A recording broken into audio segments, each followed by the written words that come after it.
Hi everyone, welcome back to my YouTube channel accounting legend. കഴിഞ്ഞ ക്ലാസ്സിൽ നമ്മൾ discuss ചെയ്തത് തേർഡ് ചാപ്റ്ററുമായി ബന്ധപ്പെട്ട്. നമ്മൾ തേർഡ് ചാപ്റ്ററിന്റെ ടൈറ്റിൽ എന്താണ്? Private, public and global enterprises. ഈ പ്രൈവറ്റ്, പബ്ലിക് ആൻഡ് ഗ്ലോബൽ എന്റർപ്രൈസസുമായി ബന്ധപ്പെട്ട് ഏകദേശം ഒരു 9 കണ്ടന്റുകളെ കുറിച്ച് നമുക്ക് ഈ ഒരു ചാപ്റ്ററിൽ ഡിസ്കസ് ചെയ്യാനുണ്ടെന്നാണ് കഴിഞ്ഞ വീഡിയോയിൽ ഞാൻ വ്യക്തമായി പറഞ്ഞത്. അതുമായി ബന്ധപ്പെട്ട് എന്താണ് ഓരോന്നും ഞാൻ ക്ലിയർ ആയിട്ട് എക്സ്പ്ലെയിൻ ചെയ്തതുമാണ്. സോ ഇന്ന് നമുക്ക് ഇതിന്റെ ഫസ്റ്റ് കണ്ടന്റ് ആയ പ്രൈവറ്റ് സെക്ടർ അല്ലെങ്കിൽ പബ്ലിക് സെക്ടർ ഒരു ചെറിയൊരു ഇൻട്രൊഡക്ഷൻ, നമ്മൾ ഈ ചാപ്റ്ററുമായി ബന്ധപ്പെട്ട ഒരു ഇൻട്രൊഡക്ഷൻ തീർച്ചയായിട്ടും നമുക്ക് അറിഞ്ഞിരിക്കണം. ആ ഇൻട്രൊഡക്ഷനിൽ എന്താണ് പറയുക എന്ന് ചോദിച്ചു കഴിഞ്ഞാൽ ഇവിടെ ക്ലിയർ ആയിട്ട് പറഞ്ഞിട്ടുണ്ട്. And Indian economy is A mixed economy. നമ്മുടെ ഇന്ത്യൻ എക്കോണമി എന്ന് പറയുന്ന ഒരു മിക്സഡ് എക്കോണമിയാണ്. ദാറ്റ് ഈസ് പബ്ലിക്കും പ്രൈവറ്റും ഒരുമിച്ച് ബിസിനസ് സ്ഥാപനങ്ങളും അതുപോലെ തന്നെ മറ്റെല്ലാ രീതിയിലും ഒരുമിച്ച് ഓരോ കാര്യങ്ങളും മുന്നോട്ട് ചെയ്തുകൊണ്ട് പോകുന്ന ഒരു രാജ്യമാണ് നമ്മുടെ ഇന്ത്യ എന്ന് പറയുന്നത്. It consist of both private owned and government owned enterprises. ഇതാണ് മിക്സഡ് എക്കോണമി എന്ന് പറയുന്നത്. പ്രൈവറ്റും പബ്ലിക്കും ഒരേപോലെ ബിസിനസ്സിൽ എൻ്റർ ചെയ്യുകയും ഒരേപോലെ കൈകോർത്ത് ഒരുമിച്ച് മുന്നോട്ട് പോകുന്ന ഒരു രാജ്യമാണ് നമ്മുടെ രാജ്യമായ ഇന്ത്യ. Therefore, അതുകൊണ്ട് we can classify the Indian economy in two sectors. അതുകൊണ്ട് നമുക്ക് തീർച്ചയായിട്ടും ഇന്ത്യൻ എക്കോണമി ഇവിടെ രണ്ടായിട്ട് തരംതിരിക്കാന്നാണ് പറയുന്നത്. ഏതെല്ലാമാണ് ഈ രണ്ട് എണ്ണം എന്ന് ചോദിച്ചു കഴിഞ്ഞാൽ തീർച്ചയായിട്ടും നമുക്ക് പറയാൻ പറ്റും. Private sector and public sector. So എന്താണ് പ്രൈവറ്റ് സെക്ടർ, എന്താണ് പബ്ലിക് സെക്ടർ? നമ്മൾ ഓൾറെഡി എക്കണോമിക്സിലൊക്കെ ഇതുമായി ബന്ധപ്പെട്ട് കുറേ കാര്യങ്ങൾ ഡിസ്കസ് ചെയ്ത് പഠിച്ചിട്ടുള്ളതാണ്. ഇനി ക്യാപിറ്റലിസ്റ്റ് എക്കോണമിയാണ് നമ്മൾ തീർച്ചയായിട്ടും പ്രൈവറ്റ് സെക്ടർ എന്നറിയപ്പെടുന്നത്. ദാറ്റ് ഈസ് അവിടെ ഡോമിനേറ്റ് ചെയ്യുന്നത് കൂടുതലും പ്രൈവറ്റ് ഇൻഡിവിജ്വൽ ആയിരിക്കും. അവിടുത്തെ ക്യാപിറ്റൽ ഇൻവെസ്റ്റ് ചെയ്യുന്നതും അല്ലെങ്കിൽ അത്തരം രാജ്യങ്ങളുടെ എല്ലാ കാര്യങ്ങളും ഡിസൈഡ് ചെയ്യുന്നത് പ്രൈവറ്റ് വ്യക്തികളായിരിക്കും. ഇത് കൂടുതലും ഡോമിനേറ്റ് ചെയ്യുന്നത് പ്രൈവറ്റ് സെക്ടേഴ്സ് തന്നെയാണ്. അതുകൊണ്ട് അത്തരം ദാറ്റ് ഈസ് ക്യാപിറ്റൽ എക്കോണമിയാണ് നമ്മൾ തീർച്ചയായിട്ടും പ്രൈവറ്റ് സെക്ടർ എക്കോണമി എന്ന് അറിയപ്പെടുന്നത്. എങ്കിൽ നേരെ മറിച്ച് എന്താണ് പബ്ലിക് സെക്ടർ എന്ന് ചോദിച്ചു കഴിഞ്ഞാൽ it's A socially related economic activity. അതായത് സോഷ്യലിസ്റ്റിക് എക്കണോമിക് നിയമങ്ങൾ ഫോളോ ചെയ്യുന്ന ഒരു രാജ്യമാണെന്നുണ്ടെങ്കിൽ ഇത്തരം രാജ്യങ്ങൾ തീർച്ചയായിട്ടും നമുക്ക് കൂടുതലും കാണാൻ പറ്റുന്നത് ഗവൺമെന്റ് ആയിരിക്കും. അവിടുത്തെ കൺട്രോളും അവിടുത്തെ പ്രൊഡക്ഷനോടും അതുപോലെ തന്നെ മാനേജ് ചെയ്യുന്ന എല്ലാം ഗവൺമെന്റ് ആയിരിക്കും. ഇത്തരം രീതിയിൽ റൺ ചെയ്യുന്ന ബിസിനസ് സ്ഥാപനങ്ങൾ ഉണ്ടെന്നുണ്ടെങ്കിൽ അത്തരം സെക്ടേഴ്സിനെയാണ് നമ്മൾ പബ്ലിക് സെക്ടർ എന്ന് അറിയപ്പെടുന്നത്. അവിടെ ഡോമിനേറ്റ് ചെയ്ത് നിൽക്കുന്ന എപ്പോഴും പബ്ലിക് തന്നെയായിരിക്കും. സോ ഇങ്ങനെ നമുക്ക് രണ്ടായിട്ടാണ് ഒരു ഇന്ത്യൻ എക്കോണമി അല്ലെങ്കിൽ രണ്ടായിട്ടാണ് നമുക്ക് ബിസിനസ് എന്റർപ്രൈസസിന് ഇവിടെ ക്ലാസിഫൈ ചെയ്യാൻ പറ്റുന്നത്. Number 1 public, number 2 private. So പബ്ലിക്കും പ്രൈവറ്റും ഒരുമിച്ച് ഒരു കാര്യം അല്ലെങ്കിൽ ഒരുമിച്ച് നിന്നുകൊണ്ട് ഒരു രാജ്യത്തിന്റെ ഡെവലപ്മെന്റിന് വേണ്ടി എന്തെല്ലാം ചെയ്തു കഴിഞ്ഞാൽ അങ്ങനെ ചെയ്യുന്ന രീതിയിൽ ഒരു ബിസിനസ് സ്ഥാപനം മുന്നോട്ട് കൊണ്ടുപോവുകയാണെന്നുണ്ടെങ്കിൽ അല്ലെങ്കിൽ അങ്ങനെ ചെയ്യുന്ന രീതിയിലുള്ളൊരു രാജ്യമാണ് നമ്മുടെ രാജ്യമായ ഇന്ത്യ എന്നാണ് ഈ ഇൻട്രൊഡക്ഷൻ പാർട്ടിൽ നമുക്ക് ഡിസ്കസ് ചെയ്ത് പറയേണ്ടി വരിക. സോ പബ്ലിക് സെക്ടറുമായി ബന്ധപ്പെട്ടും പ്രൈവറ്റ് സെക്ടറുമായി ബന്ധപ്പെട്ടും അറിഞ്ഞിരിക്കുമ്പോൾ നമ്മൾ തീർച്ചയായിട്ടും എന്താണ് പ്രൈവറ്റ് സെക്ടർ എന്നൊരു നല്ലൊരു ക്ലാരിറ്റിയൂടെ നമുക്ക് നേടിയെടുക്കാം. എന്താണ് ഇവിടെ പറഞ്ഞിരിക്കുന്നത്? Private sector enterprises are those enterprises which are owned, managed and controlled by the private individual. അതായത് പ്രൈവറ്റ് വ്യക്തികൾ റൺ ചെയ്ത് മുന്നോട്ട് പോകുന്ന ഏതൊരു സ്ഥാപനത്തെയും അല്ലെങ്കിൽ മാനേജ് ചെയ്തു പോകുന്ന ഏതൊരു സ്ഥാപനത്തെയും നമുക്ക് പ്രൈവറ്റ് സെക്ടേഴ്സ് എന്ന് നമുക്ക് പറയാൻ സാധിക്കുന്നതാണ്. അവരുടെ അൾട്ടിമേറ്റ് എയിം എന്തായിരിക്കും? Their main object is to earn profit. That is maximum profit earn ചെയ്യുക എന്നത് തന്നെയായിരിക്കും ഇത്തരം സെക്ടേഴ്സിന്റെ അൾട്ടിമേറ്റ് എയിം എന്ന് പറയുന്നത്. നമ്മൾ കഴിഞ്ഞ വീഡിയോയിൽ അല്ലെങ്കിൽ കഴിഞ്ഞ ചാപ്റ്ററുമായി ബന്ധപ്പെട്ട് ഡിസ്കസ് ചെയ്ത ഒരു 5 ഫോംസ് ഓഫ് ഓർഗനൈസേഷൻ ഉണ്ട്. Sole proprietorship, partnership, HUF, cooperative society and joint stock company. ഇതെല്ലാം നമുക്കൊരു പ്രൈവറ്റ് സെക്ടറിൽ റൺ ചെയ്യുന്ന അല്ലെങ്കിൽ പ്രൈവറ്റ് സെക്ടറിൽ കൂടുതലും കാണാൻ പറ്റുന്ന ബിസിനസ് സ്ഥാപനങ്ങളാണ് നമ്മൾ കഴിഞ്ഞ സെക്കൻഡ് ചാപ്റ്ററിൽ കൂടുതലായിട്ടും ഡിസ്കസ് ചെയ്തത്. സോ ഓൾറെഡി നമ്മൾ എന്താണ് പ്രൈവറ്റ് സെക്ടർ, അതിനെക്കുറിച്ച് അതിന്റെ ഫീച്ചേഴ്സും മെറിറ്റും ഡിമെറിറ്റ്സും എല്ലാം നമ്മൾ ഡിസ്കസ് ചെയ്ത് കഴിഞ്ഞത് തന്നെയാണ്. പബ്ലിക് സെക്ടർ എന്നും ഒരു നല്ലൊരു ക്ലിയർ കട്ട് ഐഡിയ നമുക്ക് ഉണ്ടായിരിക്കണം. നമ്മൾ നേരത്തെ കുറച്ച് ചെറിയൊരു ഐഡിയ തന്നുവെങ്കിലും എന്താണ് പബ്ലിക് സെക്ടർ എന്ന് ചോദിച്ചു കഴിഞ്ഞാൽ നമുക്ക് എടുത്തു പറയാൻ പറ്റുന്ന that is business enterprises owned, managed and controlled by the government are called public sector enterprises.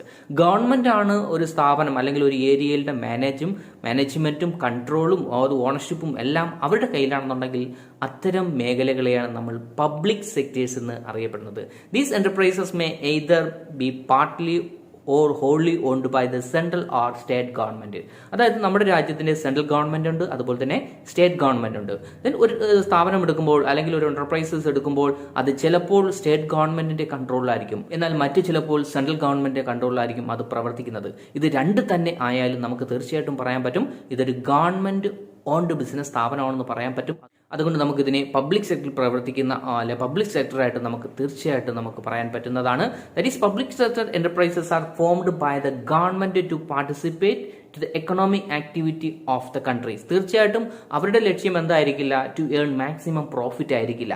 അവരുടെ ലക്ഷ്യം എന്ന് പറയുന്നത് ഒരു ഗവൺമെന്റ്, ഒരു നല്ലൊരു ഗവൺമെന്റിനെ ഒരു രാജ്യത്ത് കൊണ്ടുവരികയും ആ ഗവൺമെന്റിന്റെ മുൻനിർത്തിക്കൊണ്ട് അവിടുത്തെ എക്കണോമിക് ആക്ടിവിറ്റികളൊക്കെ നല്ല രീതിയിൽ കൊണ്ടുവന്ന് ആ ഒരു രാജ്യത്തിന്റെ ഡെവലപ്മെന്റ് ആയിരിക്കും അവരുടെ അൾട്ടിമേറ്റ് എയിം എന്ന് പറയുന്നത്.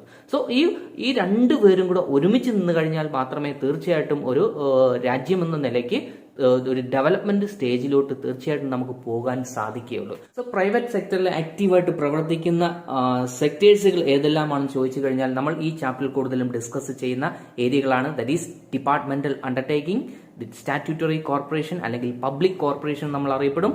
Then last one government company. അതായത് പബ്ലിക് സെക്ടർ മേഖലയിൽ പ്രവർത്തിക്കുന്ന 3 തരം ഓർഗനൈസേഷനാണ് ഈ ചാപ്റ്ററിൽ നമ്മൾ കൂടുതലായിട്ടും ഡിസ്കസ് ചെയ്യുന്നത്. സോ ഞാനിവിടെ ഒരു എക്സാമ്പിൾ, നമുക്ക് പല എക്സാമ്പിൾസുകൾ നമുക്ക് കോട്ട് ചെയ്യാമെന്നുണ്ടെങ്കിലും പബ്ലിക് സെക്ടറിൽ പ്രവർത്തിക്കുന്ന ഒരു സ്ഥാപനമാണ് NTPC എന്ന് പറയാം. അതുപോലെ തന്നെ പ്രൈവറ്റ് സെക്ടറിൽ പ്രവർത്തിക്കുന്ന മറ്റൊരു സ്ഥാപനമാണ് എയർലൈൻസ് ഇൻഡസ്ട്രിയൽ ലിമിറ്റഡ്. ഇതൊക്കെ നമ്മൾ കേട്ടിട്ടുള്ള കുറച്ച് കമ്പനികളുടെ നയമുകളാണ്. അതുപോലെ നമുക്ക് ഒരുപാട് പറയാൻ പറ്റും പബ്ലിക് സെക്ടറിൽ പ്രവർത്തിക്കുന്ന കമ്പനികൾ ഏതെല്ലാമാണ്, അതുപോലെ തന്നെ പ്രൈവറ്റ് സെക്ടറിൽ പ്രവർത്തിക്കുന്ന കമ്പനികൾ ഏതെല്ലാമാണ്. ഇതൊക്കെ പറയുമ്പോൾ തന്നെ നമുക്ക് പരീക്ഷ വ്യൂ പോയിന്റിൽ വളരെ ഇമ്പോർട്ടന്റ് ആയിട്ട് അറിഞ്ഞിരിക്കേണ്ട മറ്റൊരു ഏരിയയാണ് that is the difference between public sector and private sector. ഒരു കമ്പാരിറ്റീവ് സ്റ്റഡി തീർച്ചയായിട്ടും നമുക്കുണ്ടായിരിക്കണം. എപ്പോഴും പരീക്ഷയ്ക്ക് എടുത്തു ചോദിക്കുന്ന ഒരു ക്വസ്റ്റ്യൻ ആണ് difference between public sector and private sector. അല്ലെങ്കിൽ ഒരു കമ്പാരിറ്റീവ് സ്റ്റഡി നമുക്ക് നടത്താൻ പറ്റും. ചിലപ്പോൾ 5 മാർക്കിനായിരിക്കാം, ചിലപ്പോൾ 4 മാർക്കിനായിരിക്കാം. ഇങ്ങനെ പല രീതിയിലും നമുക്ക് ഈ ക്വസ്റ്റ്യൻസ് നമുക്ക് കാണാറുള്ളതാണ്. നിങ്ങൾ ക്വസ്റ്റ്യൻസ് പരിശോധിച്ചു കഴിഞ്ഞാൽ തീർച്ചയായിട്ടും മനസ്സിലാവും. സോ നമുക്കിവിടെ പരിശോധിക്കാം എന്തെല്ലാമാണ് പബ്ലിക് സെക്ടറും പ്രൈവറ്റ് സെക്ടറും തമ്മിലൊരു കമ്പാരിറ്റീവ് സ്റ്റഡി അല്ലെങ്കിൽ ഡിഫറൻസ് എന്തെല്ലാമാണെന്ന് ചോദിച്ചു കഴിഞ്ഞാൽ ഞാനിവിടെ ഒരു 3 കാറ്റഗറിയായിട്ടാണ് തിരിച്ചിരിക്കുന്നത്. ഓൺ ദ ബേസ് അനുസരിച്ച് പബ്ലിക് സെക്ടർ എന്താണ്, പ്രൈവറ്റ് സെക്ടർ എന്താണ്. അതിൽ ആദ്യത്തെ പോയിന്റ് ഡിസ്കസ് ചെയ്യുന്നത് ഓണർഷിപ്പിനെ കുറിച്ചാണ്. ഓണർഷിപ്പുമായി ബന്ധപ്പെട്ട് ക്ലിയർ ആയിട്ട് നമുക്ക് പറയാൻ പറ്റും പ്രൈവറ്റ് സെക്ടറിൽ പ്രവർത്തിക്കുന്നത് ഇൻഡിവിജ്വൽ ആയിരിക്കും, അല്ലെങ്കിൽ പ്രൈവറ്റ് ഇൻഡിവിജ്വൽ ആയിരിക്കും അവിടുത്തെ ഓൺ ചെയ്യുന്നത്. അവരുടെ ഓണർഷിപ്പ് എന്ന് പറയുന്നത് അവരുടെ കൈകളിലായിരിക്കും. ദെൻ പബ്ലിക് സെക്ടറുമായിട്ട് ബന്ധപ്പെട്ട് പറയണമെന്നുണ്ടെങ്കിൽ അവിടുത്തെ ഓണർഷിപ്പ് മിക്കപ്പോഴും സ്റ്റേറ്റ് ഗവൺമെന്റ് ആയിരിക്കും, അല്ലാന്നുണ്ടെങ്കിൽ സെൻട്രൽ ഗവൺമെന്റ് ആയിരിക്കും. അതുമല്ലെന്നുണ്ടെങ്കിൽ ഇവരുടെ രണ്ടുപേരുടെ കയ്യിലായിരിക്കും ഈ ഒരു ഓണർഷിപ്പ് എന്ന് പറയാൻ പറ്റുക. ഇവിടെ ഒബ്ജക്റ്റ്, ലക്ഷ്യം അനുസരിച്ച് നമുക്ക് പറയാൻ പറ്റും പ്രൈവറ്റ് സെക്ടറിന്റെ ലക്ഷ്യം എപ്പോഴും ടു ഏൺ മാക്സിമം പ്രോഫിറ്റ് തന്നെയായിരിക്കും. എന്നാൽ പബ്ലിക് സെക്ടറിന്റെ ലക്ഷ്യം പ്രോഫിറ്റ് ഏൺ ചെയ്യുന്നത് കൂടി അവരുടെ അൾട്ടിമേറ്റ് എയിം എന്ന് പറയുമ്പോൾ ടു പ്രൊമോട്ട് പബ്ലിക് വെൽഫെയർ ആണ്.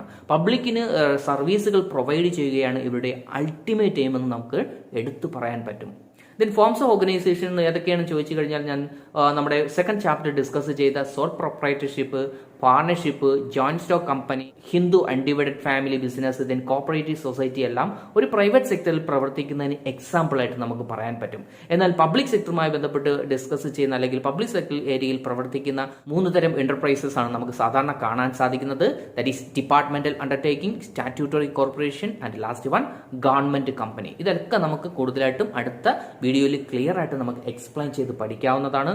ദെൻ അക്കൗണ്ടബിലിറ്റിയുമായി ബന്ധപ്പെട്ട് നമുക്ക് നോക്കുമ്പോൾ അക്കൗണ്ടബിൾ ടു ദ ഓണർ ആണ്. ദാറ്റ് ഈസ് പ്രൈവറ്റ് സെക്ടറുടെ അവരുടെ ലക്ഷ്യം എന്ന് പറയുന്നത് അല്ലെങ്കിൽ അവരുടെ അക്കൗണ്ടബിലിറ്റി അല്ലെങ്കിൽ അവരുടെ റെസ്പോൺസിബിലിറ്റി ആർക്ക് വേണ്ടിയാണെന്ന് ചോദിച്ചു കഴിഞ്ഞാൽ തീർച്ചയായിട്ടും നമുക്ക് പറയാൻ പറ്റും ആ ഒരു സ്ഥാപനത്തിന്റെ ഓണർഷിപ്പുമായി ബന്ധപ്പെട്ടായിരിക്കും. എന്നാൽ പബ്ലിക് സെക്ടർ ആണെന്നുണ്ടെങ്കിൽ പബ്ലിക്കിനോടായിരിക്കും ഒരു അക്കൗണ്ടബിൾ ആയിട്ടുള്ളത്. ദാറ്റ് ഈസ് ഇന്ത്യൻ പാർലമെന്റിനോടായിരിക്കും നമുക്ക് അക്കൗണ്ടബിൾ ആയിട്ട് ആ സ്ഥാപനത്തിന് അക്കൗണ്ടബിലിറ്റി ഉള്ളത്. ദാറ്റ് ഈസ് പബ്ലിക്കിന്റെ മണി ഉപയോഗിച്ചുകൊണ്ടാണ് അത്തരം ബിസിനസ് സ്ഥാപനങ്ങൾ റൺ ചെയ്യുന്നത് തന്നെ.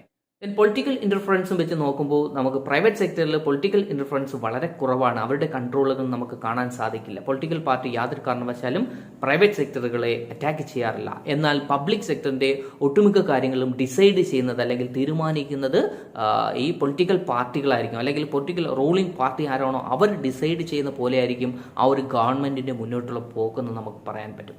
The government കൺട്രോളുമായി ബന്ധപ്പെട്ട് നോക്കുമ്പോൾ they are not to subject to strict financial control. Government ഒരു രീതിയിലും ഈ പ്രൈവറ്റ് സെക്ടറുകളെ ഫിനാൻഷ്യൽ കൺട്രോളുമായി ബന്ധപ്പെട്ട് ഏർപ്പെടാറില്ല, അല്ലെങ്കിൽ അവരുടെ കാര്യങ്ങൾ തലയിടാറില്ല എന്ന് നമുക്ക് പറയാൻ പറ്റും. എന്നാൽ നേരെ മറിച്ച് പബ്ലിക് സെക്ടറിൽ ഏത് കാര്യം നടക്കണമെന്നുണ്ടെങ്കിൽ അല്ലെങ്കിൽ ഫിനാൻസ് ഏത് രീതിയിൽ പ്രൊവൈഡ് ചെയ്യുന്നെന്ന് ഡിസൈഡ് ചെയ്യുന്നത് ആ ഒരു പർട്ടിക്കുലർ റൂളിംഗ് ഗവൺമെന്റ് തന്നെയായിരിക്കും. ദാറ്റ് ഈസ് പബ്ലിക്കാണ് എന്ത് ചെയ്യണമെന്നൊരു ഡിസിഷൻ മേക്കറായി മാറുന്നതായിട്ട് നമുക്ക് കാണാൻ സാധിക്കും. The last point, distribution of income. ഇവർക്ക് കിട്ടുന്ന ഇൻകം, ദാറ്റ് ഈസ് ഇവർക്ക് അവിടെ ആ ഒരു സ്ഥാപനത്തിൽ നിന്ന് ഏൺ ചെയ്യുന്ന ഇൻകം ആരുടെ കയ്യിലാണ് പോകുന്നത് ചോദിച്ചു കഴിഞ്ഞാൽ, പ്രൈവറ്റ് സെക്ടർ ആണെന്നുണ്ടെങ്കിൽ ആ ഒരു പർട്ടിക്കുലർ ആ ഒരു കുറച്ച് ആൾക്കാരുടെ കയ്യിൽ മാത്രമായിരിക്കും ആ ഒരു ഇൻകം എത്തിച്ചേരുക. എന്നാൽ നേരെ മറിച്ച് പബ്ലിക് സെക്ടർ ആണെന്നുണ്ടെങ്കിൽ ഇക്വിറ്റബിൾ ഡിസ്ട്രിബ്യൂഷൻ ഓഫ് ഇൻകം ആയിട്ടാണ് നമുക്ക് കാണാൻ സാധിക്കുന്നത്. അതായത് അവിടെ കിട്ടുന്ന ഇൻകം മറ്റൊരു മേഖലയിലോട്ട് റീഇൻവെസ്റ്റ് ചെയ്യുകയും അല്ലെങ്കിൽ അവിടെയുള്ള മെമ്പേഴ്സിന് പബ്ലിക്കിന്റെ വെൽഫെയറിന് വേണ്ടി ചിലവാക്കുകയാണ് സാധാരണ നമുക്ക് കാണാൻ സാധിക്കുന്നത്. സോ ഇവിടെ ഞാൻ ഇപ്പോൾ ഡിസ്കസ് ചെയ്തത് ഒരു കമ്പാരിറ്റീവ് സ്റ്റഡിയാണ്, അല്ലെങ്കിൽ difference between public sector private sector എന്ന് പരീക്ഷയ്ക്ക് ചോദിച്ചു കഴിഞ്ഞാൽ നമുക്ക് എഴുതാൻ പറ്റുന്ന കുറച്ച് പോയിന്റുകളാണ് ഡിസ്കസ് ചെയ്തത്. സോ ഈ ഒരു വീഡിയോയുമായി ബന്ധപ്പെട്ട് നിങ്ങൾക്ക് എന്ത് തരം സംശയം ഉണ്ടെങ്കിലും തീർച്ചയായിട്ടും നിങ്ങൾ ചോദിക്കാൻ മറക്കരുത്. അടുത്തൊരു ക്ലാസ്സുമായി കാണുന്നത് വരെ എല്ലാവർക്കും all the best.